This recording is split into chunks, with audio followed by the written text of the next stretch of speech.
तो यहाँ पे हमारे सामने जो क्वेश्चन नंबर 20 है, इसमें हमें बताया गया है कि हमारे पास एक ग्लास स्लैब है जिसका थिकनेस 6 सेंटीमीटर है और रिफ्रैक्टिव इंडेक्स 1.5 है, और हमारे पास एक कॉनकेव मिरर है जिसका रेडियस ऑफ कर्वेचर 40 सेंटीमीटर है, और इसके प्रिंसिपल एक्सिस के परपेंडिकुलरली ये ग्लास स्लैब रखा हुआ है।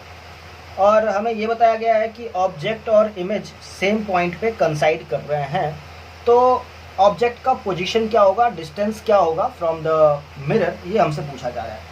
तो इस क्वेश्चन को अटेम्प्ट करने से पहले मैं आपको एक कॉन्सेप्ट बताना चाहूँगा कि स्लैब का क्या रोल होता है। तो फॉर एग्जांपल अगर ये हमारे पास एक स्लैब है और यहाँ पे हमारे पास एक ऑब्जेक्ट रखा हुआ है ओ, तो स्लैब से होकर के लाइट रेज जब रिफ्रैक्ट हो जाएंगी, फॉर एग्जांपल मैं रे डायग्राम की सहायता से आपको ये रिफ्रैक्शन दिखाने की कोशिश कर रहा हूँ। सो फॉर एग्जांपल ये लाइट रेज ऐसे रिफ्रैक्ट हो गई, तो कहने का मतलब है कि यहाँ पे जो इमेज बना है, तो ऑब्जेक्ट से जो इमेज का शिफ्ट है, this shift delta S for the slab, ये शिफ्ट का जो वैल्यू होता है वो होता है t इंटू 1-1/μ। और जैसा कि आप देख सकते हैं कि ये जो शिफ्ट है वो टुवर्ड्स द स्लैब हुआ है, तो इसी कॉन्सेप्ट को हम लोग यूज करने वाले हैं टू सॉल्व दिस न्यूमेरिकल। तो यहाँ पे हमारे पास एक ऑब्जेक्ट है और उससे होकर के जो लाइट रेज पास करेंगी वो सबसे पहले पास करेंगी ग्लास स्लैब से और उसके बाद वो जाएंगी मिरर तक। तो हमारा जो यहाँ पे शिफ्ट होने वाला है स्लैब की वजह से वो कितना होने वाला है, तो इसको ज़रा हम लोग देख लें। तो delta s will be equal to thickness is 6 into 1 minus 1/1.5। 1.5 is 3/2, 1/3/2 is 2/3, so 1 minus 2/3 is 1/3, so 6 into 1/3 which is 2 centimetre. तो कहने का मतलब है कि मेरा जो ऑब्जेक्ट है वो पहली बार जो इसका इमेज बनेगा स्लैब से रिफ्रैक्शन की वजह से आई प्राइम, वो बनेगा ऑब्जेक्ट के रिस्पेक्ट में मैं बात कर रहा हूँ 2 सेंटीमीटर, ये शिफ्ट हो जाएगा। अब इस इमेज आई प्राइम का जो काम है वो ये है कि ये हमारे कॉनकेव मिरर के लिए ऑब्जेक्ट की तरह एक्ट करे, और इसका इमेज हमें उसी पॉइंट पे चाहिए जिस पॉइंट पे हमारा ऑब्जेक्ट ओरिजिनली रखा गया था। और इसके लिए ज़रूरी ये है कि लाइट अपना पाथ रिट्रेस करे, और लाइट अपना पाथ रिट्रेस करे इसके लिए ज़रूरी है कि आई प्राइम का जो पोजीशन है, कहने का मतलब है कि जो हमारा पी आई प्राइम है वो हमारा रेडियस ऑफ कर्वेचर आर यानी कि 40 के बराबर है। तो ओरिजिनली हमारा ऑब्जेक्ट कहाँ पे होना चाहिए, तो ये हमारा पी आई प्राइम 40 हो गया, तो ऑब्जेक्ट को इससे 2 सेंटीमीटर दूर रखना पड़ेगा। कहने का मतलब है कि हमारा पी ओ जो हो जाएगा वो P I prime plus I prime हो जाएगा, या आई प्राइम ओ हो जाएगा, आई प्राइम ओ हो जाएगा। और जैसा कि यहाँ पे वैल्यूज आप देख पा रहे हैं 40 + 2 दैट इज़ 42 सेंटीमीटर आ रहा है। कहने का मतलब है कि हमें अपने ऑब्जेक्ट को ओरिजिनली 42 सेंटीमीटर पे रखना पड़ेगा। स्लैब से रिफ्रैक्शन की वजह से जो पहला इमेज बनेगा उसका पोजीशन शिफ्ट होगा 2 सेंटीमीटर, और वो आ जाएगा आपका मिरर के रेडियस ऑफ कर्वेचर पे। और जब लाइट रे मिरर के रेडियस ऑफ कर्वेचर से होकर के गुजरती हैं तो वो अपने पाथ को रिट्रेस करती हैं, और जब वो अपने पाथ को रिट्रेस करेंगी तो हमारा जो फाइनल इमेज है वो हमारा ऑब्जेक्ट पे ही बनेगा। So the answer for this question is 42 centimetre. तो क्वेश्चन नंबर 21 की अगर बात करें तो यहाँ पे हमारे पास एक डायमंड दिया हुआ है जिसका कि रिफ्रैक्टिव इंडेक्स n = 2 बताया हुआ है, और बोल रहा है कि लाइट रे एंटर करता है एयर टू डायमंड, और ये जो बॉटम फेस है यहाँ पे इसका TIR हो रहा है। तो हमसे पूछा गया है कि थीटा का जो मैक्सिमम वैल्यू पॉसिबल है वो क्या हो सकता है। तो सबसे पहले तो हमें ये इंश्योर करना पड़ेगा कि इस पॉइंट पे अगर TIR हो रहा है तो यहाँ पे जो एंगल ऑफ इंसिडेंस है, let us call this angle I, ये I जो है हमारा वो C से बड़ा है। तो सबसे पहला जो अपना काम है वो ज्योमेट्रिकली इस एंगल को पता करना है। तो चलिए सबसे पहले हम लोग ये बोल देते हैं कि ये एंगल थीटा है, तो ये एंगल जो है हमारा वो R है, एंगल ऑफ रिफ्रैक्शन जो है पहली बार वो R है। यहाँ पे स्नेल्स लॉ लगाते हैं, इसको पॉइंट ए कह रहा हूँ मैं और इस पॉइंट का नाम मैं पॉइंट बी रख रहा हूँ। तो आई विल से कि फॉर पॉइंट ए अगर मैं स्नेल्स लॉ यूज कर रहा हूँ तो एयर का refractive index 1, so 1 into sine theta is equal to diamond का refractive index 2 into angle of refraction यहाँ पे आर है तो साइन आर। तो यहाँ से हम लोग कह सकते हैं कि हमारा जो साइन आर है that is equal to sine theta by 2 आ रहा है। अब जो नेक्स्ट स्टेप मैं यहाँ पे लेने जा रहा हूँ वो ये है कि थोड़ा सा ज्योमेट्री यूज करूँगा। तो सबसे पहले मैं एक काम करता हूँ कि मैं इस एंगल को x कह रहा हूँ एंड ऑब्वियसली ये जो हमारा एंगल है वो 90 माइनस आर हो जाएगा। तो अगर मैं इस क्वाड्रिलेटरल की बात करूँ तो इसमें टोटल एंगल का सम जो है वो 360 होना चाहिए। तो सबसे पहले इस एंगल की बात कर रहा हूँ तो इस एंगल की वैल्यू मैं 90 डिग्री माइनस आर लिख सकता हूँ, प्लस 135 डिग्री है। नेक्स्ट एंगल ये वाला 90 डिग्री है और ये वाला एंगल हमारा x है। ये सब ऐड होकर के हमें 360 डिग्री आना चाहिए। तो यहाँ पे अगर मैं ये 360 डिग्री ले रहा हूँ तो यहाँ से मैं x कैलकुलेट कर सकता हूँ in terms of r। So x is going to be 360 degree minus 90 90 180, तो minus 180 minus 135 degree and minus r इधर आकर के प्लस आर हो गया। और यहाँ से मैं देख सकता हूँ कि 360 माइनस 180 180 आ रहा है और 180 minus 135 is 45। So x is basically I got x as 45 degree plus r। अभी हम लोग i कैलकुलेट कर सकते हैं तो हमारा i जो है वो और कुछ नहीं 90 डिग्री माइनस x हो जाएगा and from here I can say it is equal to 90 degree minus 45 degree plus r। और इस हिसाब से मैं इसको 45 डिग्री माइनस r कह सकता हूँ। और हमें पता है कि i c से यानी कि क्रिटिकल एंगल से बड़ा होना चाहिए for T I R at B for total internal reflection at B. i जो है वो c से बड़ा होना चाहिए, यानी कि अगर मैं लिमिटिंग केस की बात करता हूँ यानी कि फॉर लिमिटिंग केस i को मैं c के इक्वल लेके चलता हूँ और यहाँ से जो मुझे थीटा की वैल्यू मिलेगी वो मैक्सिमम होने वाली है।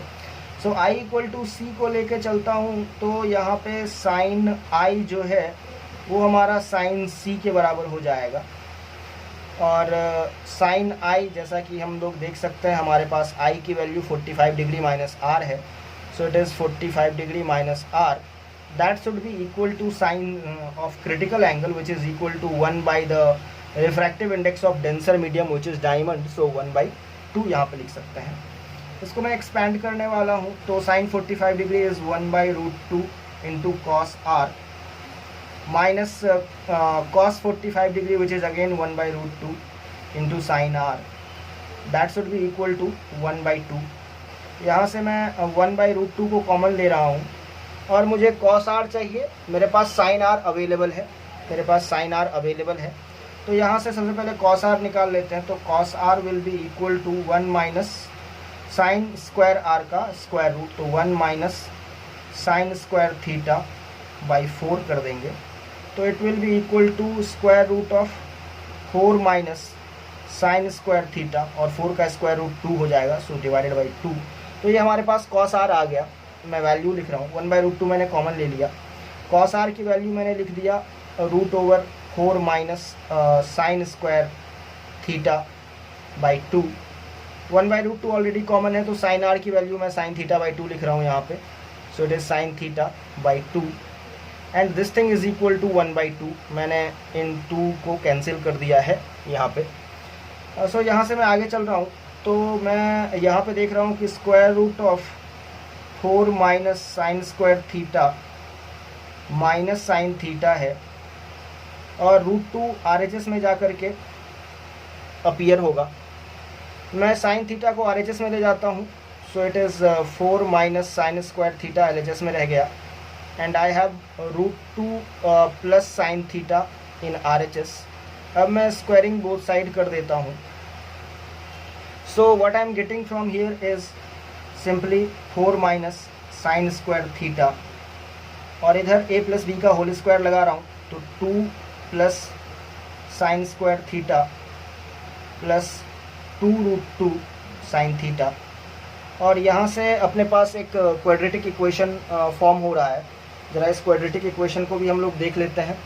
सो this thing is going to be equal sine square theta आ गया हमारे पास। इसके बाद ये साइन स्क्वायर थीटा इधर आएगा तो प्लस हो जाएगा, so I will have 2 sine square theta plus 2√2 sine theta and 2 और ये 4 इधर आके -4 हो जाएगा, तो 2 - 4 इज -2 इज इक्वल टू 0। ये हमारा क्वाड्रेटिक इक्वेशन है। 2 को कॉमन लेकर के कैंसिल कर रहा हूँ। So from here I am getting कि sine square theta plus √2 sine theta, और सिंस 2 को मैंने ऑलरेडी कॉमन ले लिया है, so it is -1 that is equal to 0। और यहाँ पे मेरे पास साइन स्क्वायर थीटा यानी कि साइन थीटा का एक क्वाड्रेटिक इक्वेशन आ रहा है। और अगर मैं यहाँ से इस क्वाड्रेटिक इक्वेशन को सॉल्व करता हूँ तो I will get sine theta is equal to √3 - 1/2। Since मेरे पास स्पेस की थोड़ी कमी आ रखी है, इसलिए मैंने सिंपली साइन थीटा को इवैल्यूएट करके आंसर लिख रहा हूँ यहाँ पे मैं। You can easily solve it by applying the formula that sin theta will be equal to -b plus minus square root of b square minus 4ac/2a। वो आप करिए, आपको यहाँ पे सीधे sin थीटा की वैल्यू मिल जाएगी। और ये जो वैल्यू आई है sin थीटा की, that is the maximum value of sin of theta for which the TIR will take place at. तो स्टूडेंट्स, इस क्वेश्चन में हमारे पास एक ट्रांसपेरेंट स्फीयर है और एक लाइट रे इंसिडेंट होता है, और एंगल ऑफ इंसिडेंस यहाँ पे हमें 60 डिग्री है। और बताया गया है कि जब ये लाइट रे आफ्टर ऑल रिफ्रैक्शंस इमर्ज करता है तो वो पैरेलल हो जाता है इस स्ट्रेट लाइन AB के। तो हमें इसका रिफ्रैक्टिव इंडेक्स जो है वो बताना है। तो हम लोग मान लेते हैं कि इसका रिफ्रैक्टिव इंडेक्स जो है वो म्यू है। तो पहली बार जब ये यहाँ से रिफ्रैक्ट होगा तो लेटस से ये हमारा ऐसे रिफ्रैक्ट हो गया, एंड लेटस से इस एंगल को मैं R कह रहा हूँ। तो इस R के लिए हम लोग क्या लिख सकते हैं, इस पॉइंट को P कह दीजिए। तो हम लोग कह रहे हैं कि पॉइंट P के लिए हम लोग बोलेंगे कि एयर का रिफ्रैक्टिव इंडेक्स 1 है, लाइट रे एयर से इंसिडेंट कर रहा है, यहाँ पे 60 डिग्री का एंगल है, तो 1 × sin 60 degree that will be equal to, अभी हमारे स्फीयर का रिफ्रैक्टिव इंडेक्स हमने म्यू माना है और यहाँ पे एंगल को R का है, so mu times sign R। तो यहाँ से हम लोग साइन R के बारे में कह सकते हैं it is sine 60 degree by mu. Sine 60 degree हमारे पास √3/2 आ रहा है, म्यू यहाँ पे आ जाएगा, सो √3/2 म्यू ये हमारे पास आ गया है। अभी आगे जो है वो हम लोग ये बोलेंगे कि अभी लाइट रे यहाँ पे रिफ्रैक्ट करेगा। इस पॉइंट को हम लोग क्यों बोल रहे हैं, इस पॉइंट पे नॉर्मल चाहिए। तो स्फीयर के केस में किसी भी पॉइंट पे अगर नॉर्मल चाहिए तो उस पॉइंट को हम लोग क्या करते हैं, सेंटर से मिला देते हैं। तो ये जो है ये लाइन हमारा नॉर्मल हो गया। अच्छा, ये एंगल अगर R है तो ये एंगल भी हमारा R ही होगा। और इसके पीछे का जो रीजन है वो हम लोग ये दे सकते हैं कि ये एक आइसोसेलेस ट्राइंगल है, ये भी इस सर्कल का या इस स्फीयर का रेडियस है और ये भी इस स्फीयर का रेडियस ही है, दोनों का लेंथ इक्वल है। तो ये एंगल और ये एंगल भी बराबर ही होंगे। और यहाँ से लाइट रे फिर से रिफ्रैक्ट कर रहा है और रिफ्रैक्ट करने के बाद ये पैरेलल हो जा रहा है। ओके, सो ये अगर हमारे पास कंडीशन है कि ये हमारा पैरेलल हो जा रहा है तो हम लोग कह सकते हैं कि यहाँ पे जो एंगल आएगा और ये जो एंगल होगा वो दोनों इक्वल हो जाएंगे। सबसे पहले हम लोग बात कर लेते हैं, इस एंगल को x कह रहे हैं कि एंगल x कितना हो जाएगा। और इस एंगल का नाम फिलहाल मैं E दे रहा हूँ। सो ये AB और ये जो इमर्जेंट रे है ये दोनों आपस में पैरेलल हैं, तो हम लोग कह सकते हैं कि x और E इक्वल होंगे। So x is equal to E। अच्छा, x जो है वो एक्सटीरियर एंगल है फॉर ट्राइंगल PQ, इस पॉइंट का नाम O देते हैं।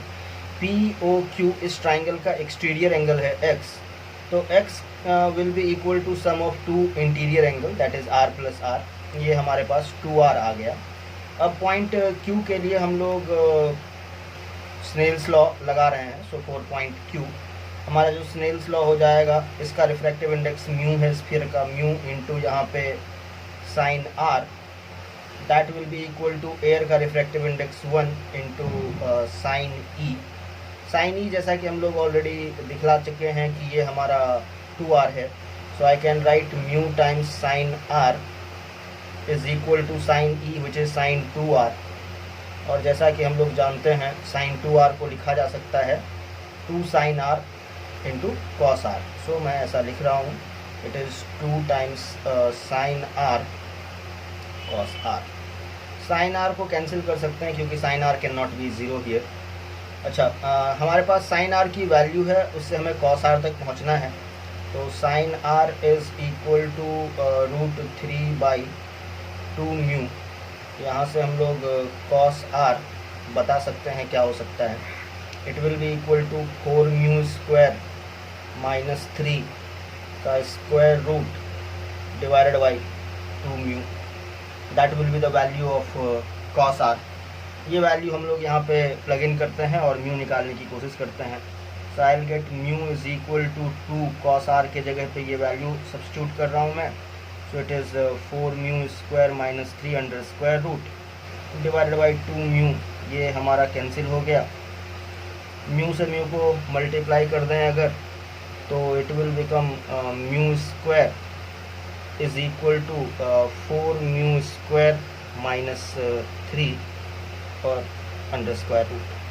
अभी मैं अगर स्क्वायरिंग बोथ साइड कर देता हूँ, then I will get mu raise to the power 4 is equal to 4 mu square minus 3, so I am getting mu raise to the power 4 minus 4 mu square plus 3 is equal to 0। So basically ये हमारा mu square के terms में एक quadratic equation यहाँ पे form हो रहा है। Once we solve this quadratic equation, हमारे पास जो है म्यू स्क्वायर की वैल्यू आ रही है 3 या 1, तो यहाँ से हम लोग कह सकते हैं कि my mu is going to be either √3 और 1, बट 1 का मतलब हो गया कि ग्लास का रिफ्रैक्टिव इंडेक्स एयर के बराबर है, मतलब ग्लास नहीं है एयर ही है, ग्लास या स्फीयर जो भी है, ये स्फीयर का भी रिफ्रैक्टिव इंडेक्स 1 है, दैट इज़ लेस लाइकली, क्योंकि यहाँ पे स्फीयर है तो ऑब्वियस सी बात है रिफ्रैक्शन के लिए हमें मीडियम का चेंज होना ज़रूरी है, और अगर 1 हो जाएगा तो मीडियम का कोई चेंज हुआ नहीं basically. So we should say कि हमारा जो म्यू है वो एक्चुअली √3 आना चाहिए, that is the answer for this question. In question number 23 हमारे पास एक पैरेलल रे बीम है लाइट का, और ये ग्लास एयर इंटरफेस पे इंसिडेंट हो रहा है, इस एंगल को थीटा बताया गया है, और बीम का जो विड्थ है वो b है। आफ्टर रिफ्रैक्शन बीम का विड्थ क्या हो जाएगा वो हमें बताना, और ये बात ध्यान देने वाली है कि जो हमारा लाइट बीम है वो ग्लास टू एयर आ रहा है। तो अगर हम लोग इस डायग्राम को कंप्लीट करें आफ्टर रिफ्रैक्शन, तो हम लोगों के लिए ये नॉर्मल हो गया, और यहाँ से ये लाइट बीम लेटेस्ट से ऐसे रिफ्रैक्ट हो गया, और सिमिलरली ये भी ऐसे रिफ्रैक्ट हो गया, और यहाँ से हमने परपेंडिकुलर ड्रॉप कर दिया, तो ये जो है आफ्टर रिफ्रैक्शन हमारे बीम का विड्थ हो जाएगा। माइंड यू कि ये भी परपेंडिकुलर है यहाँ पे, और ये भी परपेंडिकुलर है यहाँ पे। Late us name the points, let us call it A, B, C, and इस पॉइंट का नाम मैं D कह रहा हूँ, और दैट्स इट। अभी हम लोग थोड़ा सा ज्योमेट्री यूज करेंगे कि अगर हमारा ये एंगल थीटा है तो ऑब्वियस सी बात है ये एंगल जो है वो 90 डिग्री माइनस थीटा हो जाएगा, एंड ये एंगल को मैं अल्फ़ा कह रहा हूँ, और यही एंगल अल्फ़ा जो है वो ये भी एंगल अल्फ़ा हो जाएगा यहाँ पे हमारे पास। सिंस ये अल्फ़ा होगा, ये परपेंडिकुलर है तो ये 90 माइनस अल्फ़ा होगा, और ये आपस में परपेंडिकुलर है इसीलिए ये एंगल अल्फ़ा हो जाएगा। ये अल्फ़ा, ये 90 minus alpha, that's why this is alpha. Okay, अभी हम लोग यहाँ पे कहते हैं कि थीटा और अल्फ़ा का रिलेशन क्या है। सिंस वी कैन सी कि एंगल ऑफ इंसिडेंस हमारा 90 डिग्री माइनस थीटा है और एंगल ऑफ रिफ्रैक्शन अल्फ़ा है, तो हम लोग स्नेल्स लॉ यूज कर रहे हैं। तो using Snell's law I can write mu into sine 90 degree minus theta is equal to air का refractive index 1 into sine alpha. चलिए इसको थोड़ा सा सॉल्व कर लेते हैं। So I will have mu cos theta is equal to sine alpha. ये हमारा पहला इक्वेशन हो गया। अभी हम लोग अगर ट्राइंगल ABC की बात करें तो इस ट्राइंगल ABC में हमारे पास ये एंगल 90 माइनस थीटा है, ये एंगल थीटा हो जाएगा। अगेन ये एंगल जो है वो 90 डिग्री माइनस थीटा होने वाला है। सो इसके लिए अगर हम लोग कॉस की बात करें, cos of 90 degree minus theta की बात करते हैं, तो it will become equal to AC by AB। AC तो हमें B बताया हुआ है डिवाइडेड बाई AB, और यही चीज़ cos 90 माइनस थीटा यानी कि साइन थीटा है। So sine theta is equal to B by AB। तो यहाँ से हम लोग AB को बता सकते हैं कि it is equal to B by sine theta. अब हम लोग ट्राइंगल ABD की बात कर लेते हैं। सो फॉर ट्राइंगल ABD यहाँ पे ये एंगल हमने अल्फ़ा माना है, तो हम लोग कह सकते हैं कि इसके लिए हमारे पास जो कॉस अल्फ़ा आएगा, लेट्स से हमारा जो कॉस अल्फ़ा है वो यहाँ से हम लोग कह सकते हैं कि it is equal to BD by hypotenuse AB।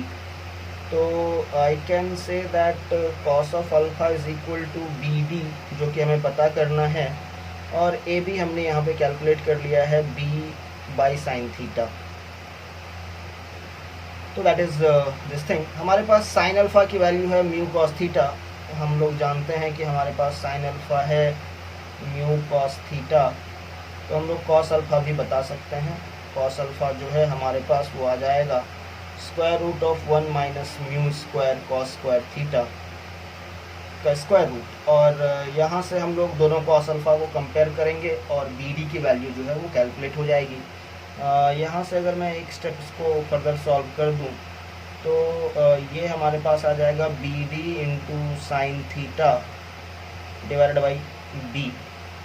तो चलिए हम लोग इसको कंपेयर करते हैं। तो हमारे पास है BD by B sine theta is equal to square root of 1 minus mu square cos square theta.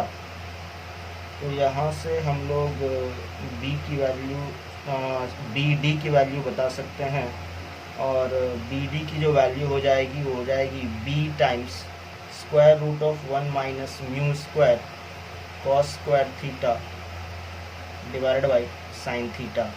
और यही जो वैल्यू आई है हमारे पास वो अपर्चर यानी कि हमारा जो रिफ्रैक्टेड बीम है उसका विड्थ हो जाएगा। तो कमिंग टू क्वेश्चन नंबर 24, और इसमें हमारे पास एक क्यूबिकल टैंक दिया हुआ है जिसका एज L है, मतलब ये साइड भी L है, ये भी L है, और ऑब्जर्वर को इस तरीके से पोजीशन किया गया है यहाँ पे, सो दैट ऑब्जर्वर जो है वो इसके बॉटम को जस्ट देख सकता है अगर ये बॉटम एम्प्टी रहे हमारा टैंक तब।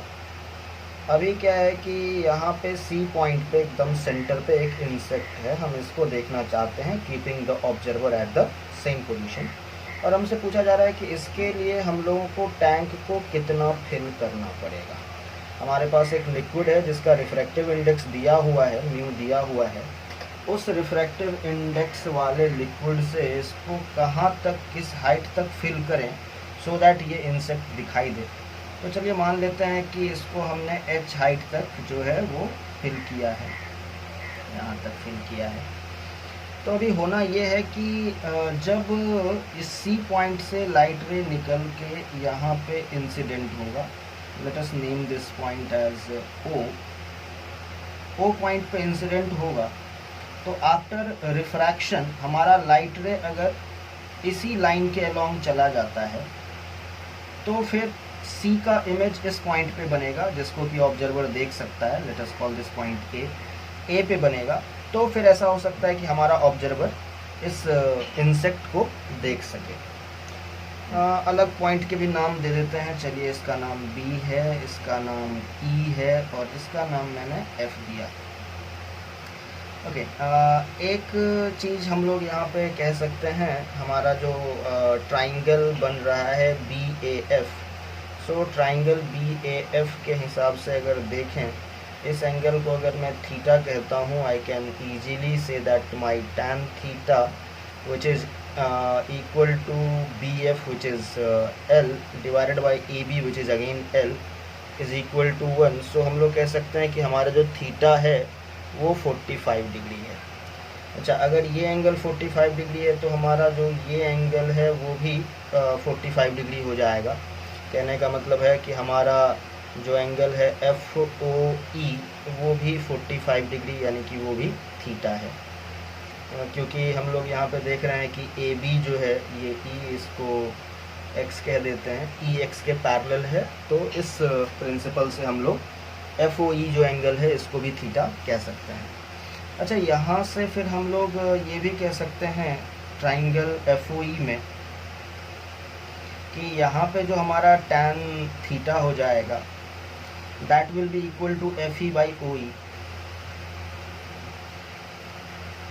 हमारा टैन थीटा टैन 45 1 है, यानी कि F E equal to O E है। एफ ई जो है वो हो जाएगा B F minus B E, और ओ ई जो है let us calculate that O E, and tan 45 is 1।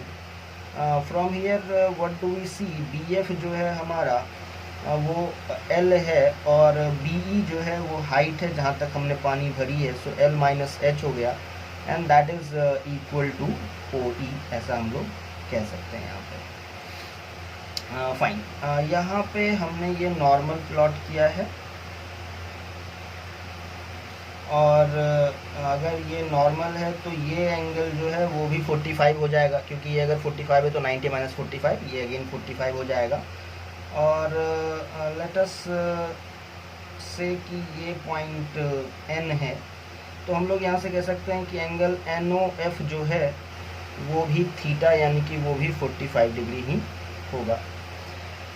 Finally हमारे पास ये जो एंगल है एन ओ एफ वो एंगल ऑफ रिफ्रैक्शन है, हमें एंगल ऑफ इंसिडेंस चाहिए होगा, तो लेट अस से ये नॉर्मल, ये इंसिडेंट रे, ये एंगल आई हमें पता करना पड़ेगा सबसे पहले।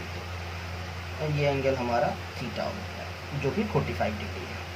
तो इसको पता करने के लिए हम लोग इस पॉइंट का नाम m दे देते हैं, और हम लोग बोल रहे हैं यहाँ पे कि हमारा cm कितना हो जाएगा, तो cm will be equal to cb minus mb। Now cb is half of l, that is l/2 minus mb, and mb is same as oe जो कि हम लोग ऑलरेडी निकाल चुके हैं। तो it is l/2 minus l minus h which is h minus l/2। अभी इस ट्राइंगल में, ट्राइंगल CMO में हम लोग साइन i कैलकुलेट कर सकते हैं। So sine i will be equal to like CM by OC। और पॉइंट O पे अगर मैं स्नेल्स लॉ यहाँ पे अप्लाई करता हूँ तो मैं लिख सकता हूँ कि म्यू जो कि इसका रिफ्रैक्टिव इंडेक्स है into sine i is equal to air का refractive index 1 into sine theta, ये हम लोग लिख सकते हैं यहाँ से। तो हमारे पास जो म्यू है उसकी वैल्यू √5/2 दी हुई है, सो इट इज़ √5/2। साइन आई जो कि CM/OC है, CM हमने h minus l/2 already calculate किया हुआ है, so it is h minus l/2। और बात रही OC की, तो OC हाइपोटेनस है, पाइथागोरस लगाएंगे, ये हमारा h है और ये हमने कैलकुलेट किया हुआ है, so I can write square root of h minus l/2 का whole square plus h square, ये हमारे पास हाइपोटेनस OC की वैल्यू आ गई। सो LHS कंप्लीट हो गया, RHS में 1 ठीक है, sign theta is sine 45 which is 1/√2। मैं यहाँ से √2 और √2 को कैंसिल कर रहा हूँ और इस पूरे टर्म को RHS में ले जाता हूँ, so I will get √5 times h minus l/2 is equal to this thing which is h minus l/2 whole square plus h square, और इस पूरे चीज़ का और हाफ। अगर मैं यहाँ पे स्क्वायरिंग बोथ साइड कर दूँ तो मेरे पास √5 का स्क्वायर √5 का स्क्वायर 5 हो जाएगा, और यहाँ पे I will get h minus l/2 का whole square, and that will be equal to this thing which is h minus l/2 whole square plus h square. यहाँ पे ये 5 है, यहाँ पे 1 है, इसको यहाँ पे ले जाते हैं तो 5 माइनस 1 ये 4 टाइम्स h माइनस l/2 का होल स्क्वायर हो जाएगा, और it is equal to h square. अगर मैं दोनों साइड स्क्वायर रूट ले लूँ तो ये हो जाएगा हमारे पास 2 into h minus l/2 is equal to h। So it is like 2h minus l is equal to h, and from here I can say that h is equal to l। यानी कि पूरा neck to neck यहाँ पे पानी भरना पड़ेगा, h equal to l रखना पड़ेगा, सो दैट जो रिक्वायर्ड सर्कमस्टांसेस हैं क्वेश्चन में वो पूरे हो सकते हैं। So that was question number 24।